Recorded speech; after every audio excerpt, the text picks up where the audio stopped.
Ele é economista, especializado em planejamento governamental e orçamento. Foi vereador de Macapá por 2 mandatos e também foi deputado federal por 2 legislaturas. Foi secretário de Estado de Finanças, secretário de Estado da Indústria, Comércio e Mineração e também secretário de Planejamento, Orçamento e Tesouro do Estado do Amapá. Ele é o atual presidente da Agência de Desenvolvimento Econômico do Amapá, a Agência Amapá. Estou falando de Jurandil Juarez. Está conosco ao vivo no estúdio para bater um papinho com a gente hoje. Terça-feira dedicada à política. Mas aí ele é economista e vem falar, claro, de política pública para atrair investimentos e desenvolvimento econômico para o Estado. Jurandil Juarez, seja muito bem-vindo. Boa noite. Aliás, boa tarde ainda, né? Boa tarde.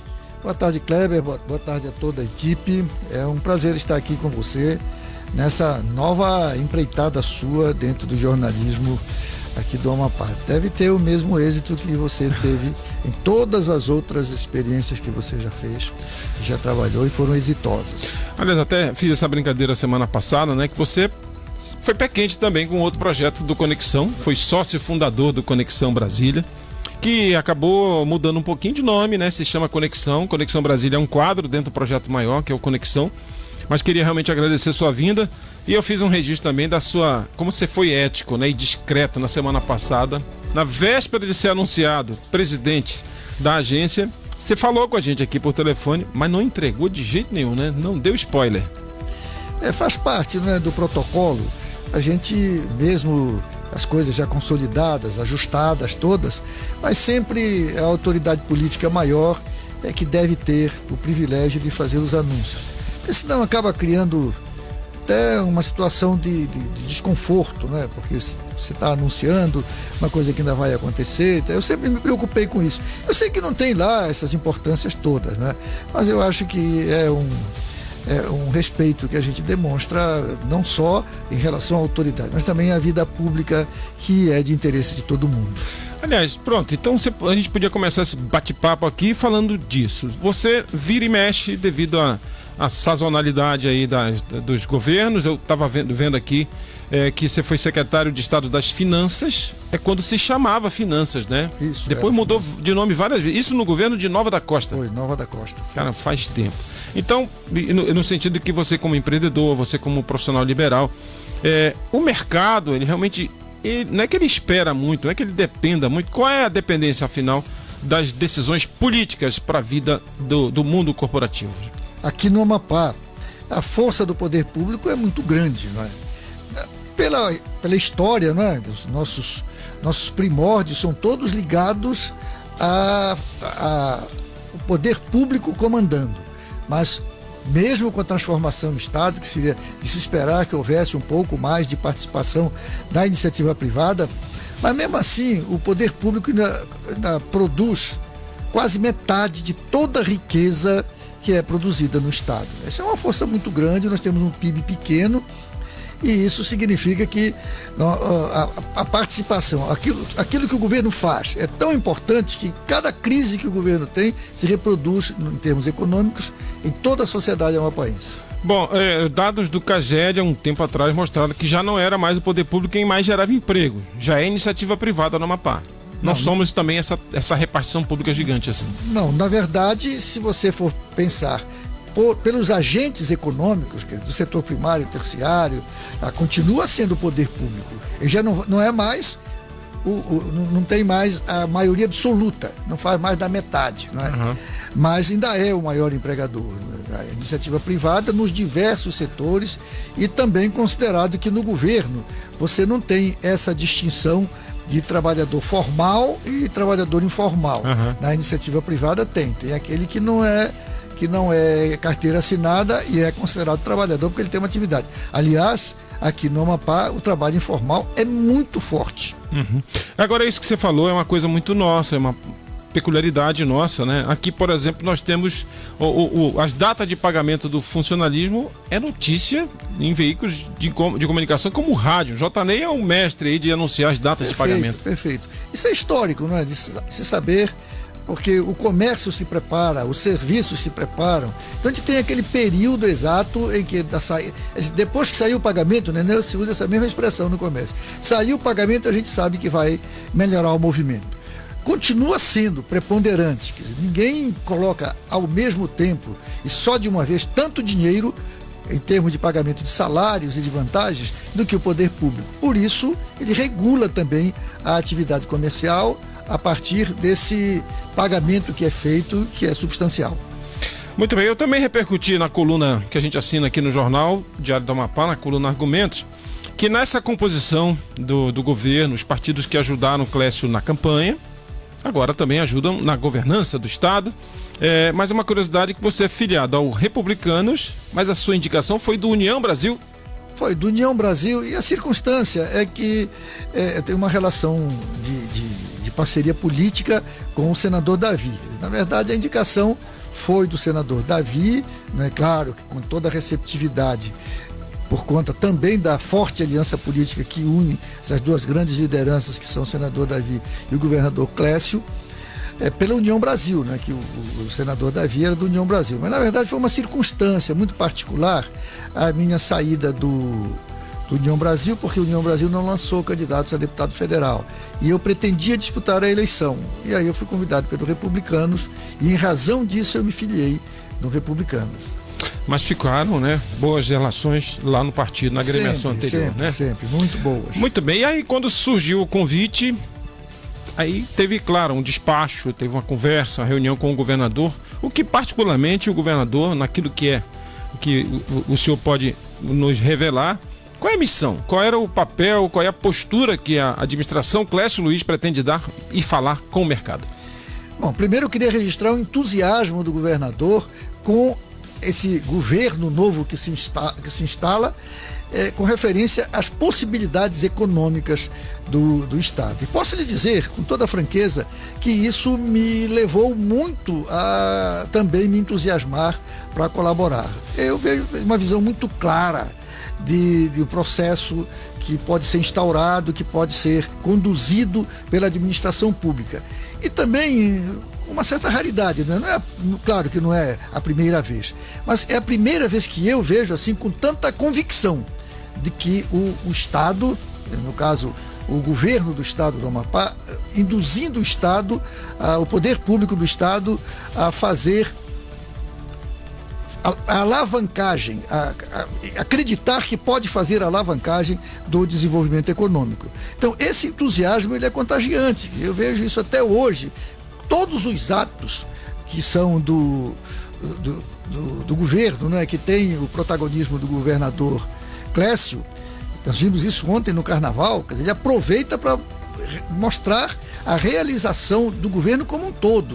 Quer dizer, mostrou o Carnaval também como um instrumento de crescimento da economia. Crescimento do emprego, crescimento da renda, crescimento da satisfação, porque a economia, quando ela está em andamento, quando ela está crescendo, ela gera felicidade, concretamente. Então ele colocou, claro, todo mundo que entende o Carnaval como um aspecto cultural, também de lazer e tal, mas tem esse lado econômico que é muito claro. Serão milhares de pequenos empreendedores que ficarão ocupados na realização do Carnaval. Mas antes, fazendo fantasia, construindo estruturas do Carnaval. E nós temos milhares de pessoas também, costureiras, nós temos pintores, eletricistas, carpinteiros, quer dizer, isso é muita gente mesmo que é usado no Carnaval. Bom, eu lembro aqui como profissional de imprensa uma passagem, vamos lá, marcante da sua gestão, seja na Secretaria da Indústria e Comércio, seja na CEPLAN, mas eu lembro que foi essa postura de tentar, não sei se chama privatizar ou arrendar, por exemplo, essa experiência de entregar para a iniciativa privada, como por exemplo você fez com uma ferrovia, né, uma concessão da ferrovia. A gente viu, por exemplo, na administração, a despeito aqui de qualquer questão política, mas na administração, no governo Bolsonaro, Tarcísio Freitas se notabilizou por isso, por diminuir o tamanho do Estado, entregando certas coisas para a iniciativa privada. Saiu de lá, era um técnico consagrado, virou governador de São Paulo, né, com esse discurso de menos Estado. E o senhor acredita que é o momento também da gente continuar nessa vibe aí? Já faz tempo que o gigantismo do poder público dentro da economia já atrapalha. Eu acho que o que mais a gente percebe, por exemplo, a cadeia de hotéis que o governo construiu na época de território federal. Pois é, falamos disso outro dia aqui no Melo. É evidente que naquele momento em que isso aconteceu, era fundamental.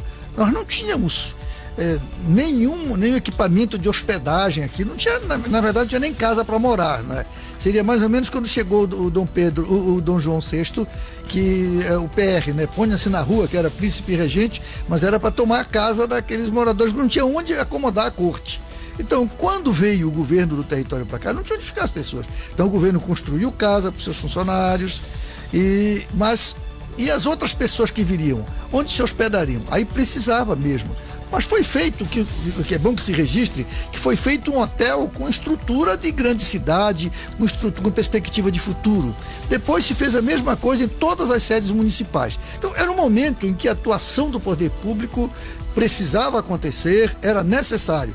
Mas hoje não, hoje nós temos realmente uma iniciativa privada especialmente no setor hoteleiro, que é muito forte e que pode assumir todas essas responsabilidades. E aí o governo concorre, e nessa concorrência ele acaba desestimulando a iniciativa privada a fazer maiores investimentos. O senhor falou disso, eu lembrei, o governo já transportava também, o governo tinha navio para transportar. Navios, mas era necessário. Era necessário. A frota, não só de navios, mas de barcos, por exemplo, abastecer o Oiapoque, precisava. Desde a época do célebre navio Oiapoque, que embora não fosse do governo do Amapá, mas era do poder público. Então, tudo isso teve um momento, era preciso fazer isso. O comandante Solon, o comandante Seabra, todos esses investimentos foram bem feitos, mas eles tinham uma duração específica, não dava para continuar. Hoje nós temos grandes empresas de transporte fluvial que atendem grande parte do estado do Pará e concorrem, têm boas condições e, portanto, seria ocioso que você pegasse dinheiro público para concorrer com quem tem tanta expertise, tanta capacidade e está fazendo as coisas acontecerem. Muito bem, para você que está chegando agora, isso eu vou me render sempre ao J-Ney. Diz que as pessoas podem ter ligado o rádio agora, não sabe quem está falando, né? Talvez até a voz do Jurandir já seja muito familiar. Aliás, você teve uma experiência marcante na televisão, né? Você inovou aqui no estado sendo comentarista de economia na TV aberta.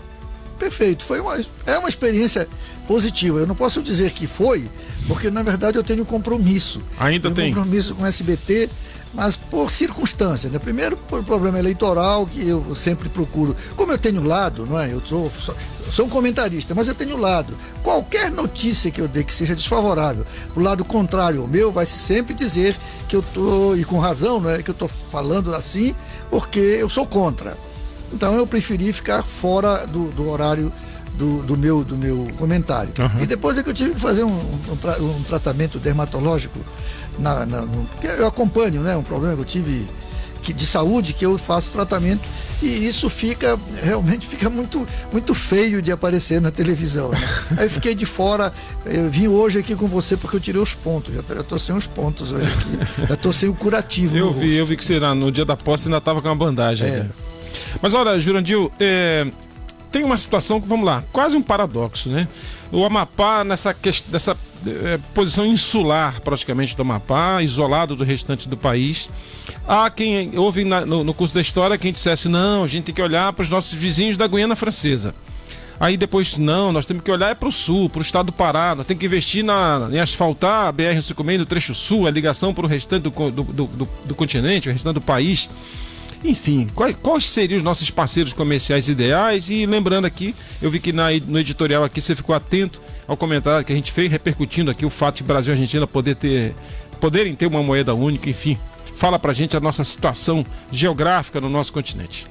Bom, na verdade o Amapá é insulado em relação ao restante do Brasil, mas ele é muito concêntrico em relação ao mundo, não é? Ele está mais próximo do mundo do hemisfério norte. Aliás, ele está em boa parte no hemisfério norte, não é? E isso demonstra que o caminho do Amapá é o hemisfério norte.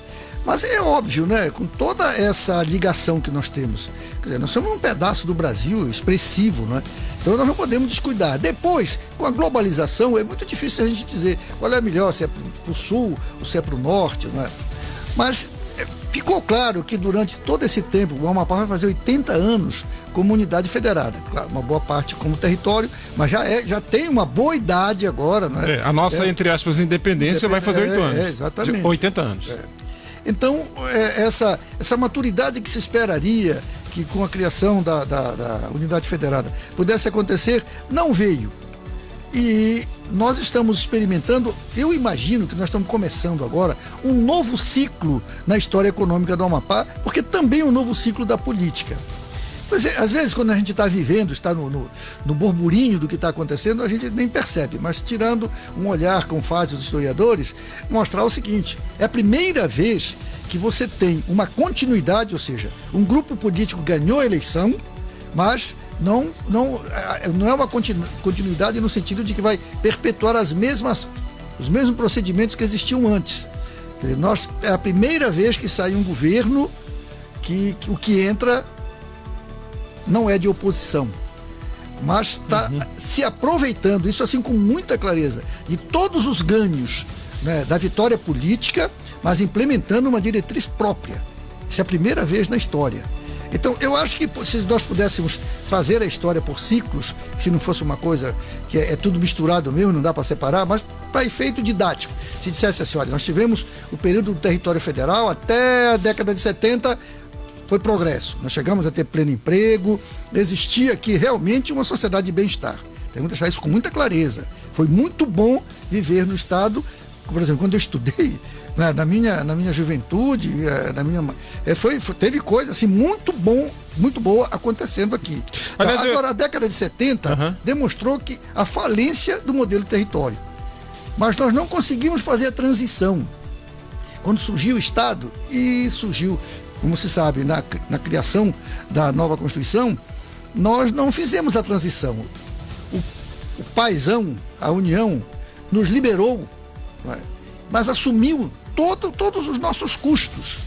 E até hoje a gente continua tendo probleminhas assim, desses bem pequenininhos que eram para ter sido resolvidos imediatamente. Por exemplo, a questão de pessoal, a questão das terras. Ainda hoje se discutindo a transposição de servidores, né? Tem, o governador Clécio agora, ele tomou uma atitude assim, dessa de reconhecer que tem um problema, mas nós temos que partir para a solução. Ele criou uma secretaria para tratar da questão da transposição, né? Porque não dá para a gente estar correndo, cada um fazendo o seu lado. Então agora tem um órgão centralizado, significa o Estado assumiu a responsabilidade por esse problema. Aliás, só para encaminhar para o final desse bate-papo aqui com o Jurandir Juarez, novo titular da Agência Amapá de Desenvolvimento Econômico, no seu evento de posse, né, o governador acabou dando um spoiler aí do que coisas que talvez vocês já tenham tratado nessa questão de menos Estado, falou alguma coisa sobre a alíquota, rever, né, CD daqui, CD de lá. Isso me faz lembrar aquela guerra fiscal, quando a Ford queria instalar uma fábrica no Brasil e os estados ficavam leiloando quem dava menos, né, quem oferecia menos tributo,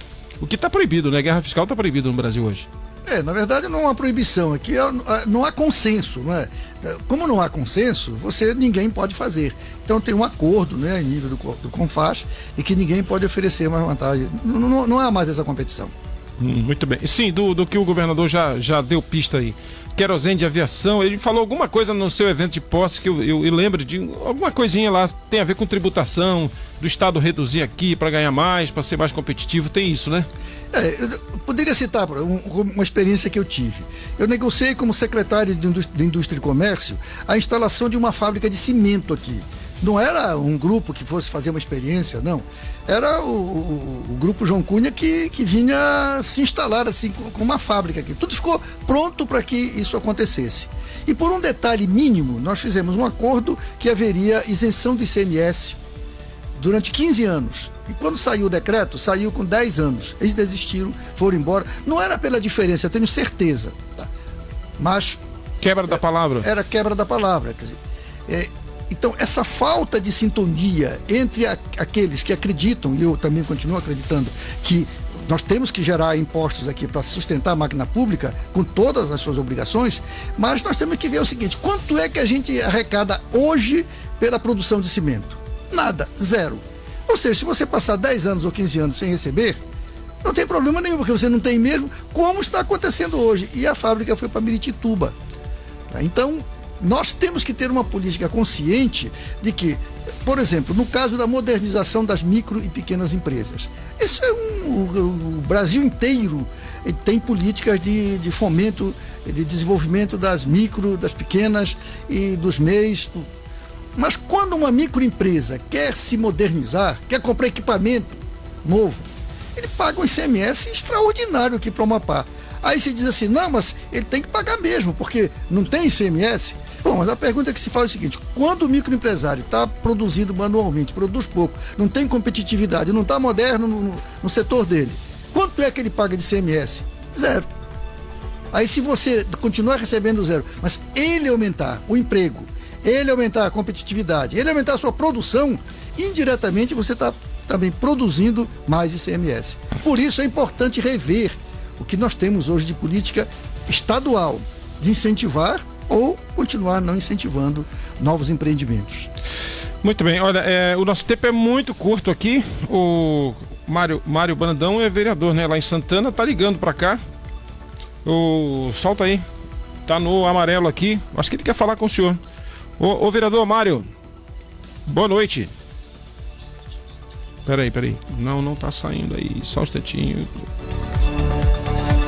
Não tá saindo aqui, por algum motivo. Bom, vamos tentar depois na volta do intervalo aqui. Tenta aí. Botar no ar. Bom, eu queria, pra gente otimizar o tempo, Jurandir, o seu poder de síntese, sabe? Frases curtas ali que você puder, para que o amigo ouvinte, a sociedade pudesse entender o que o gestor da pasta de desenvolvimento econômico pensa a respeito do que está na ordem do dia aí. Petróleo na costa do Amapá. A quantas anda? O Estado deve investir nisso realmente? Especialmente para se beneficiar das externalidades. No que se refere à exploração em si, primeiro agora nós estamos na fase da pesquisa, não é? Ou do preparo da pesquisa. Até chegar à exploração ainda vai demorar muito. Mas isso demanda muita coisa do comércio, da própria indústria. Nós temos que nos preparar para isso. Hoje nós não temos nada nesse sentido, mas nós também não temos produção de petróleo. O que precisa ficar claro é que petróleo é uma commodity. E quem explora é uma empresa brasileira, mas ela é uma empresa brasileira multinacional, não é? Quer dizer, ela é uma empresa do mundo, ela faz parte de um cartel de produção de petróleo e, portanto, ela não tem, assim, nenhum interesse particular por uma determinada região. Então, o que é que tem que acontecer?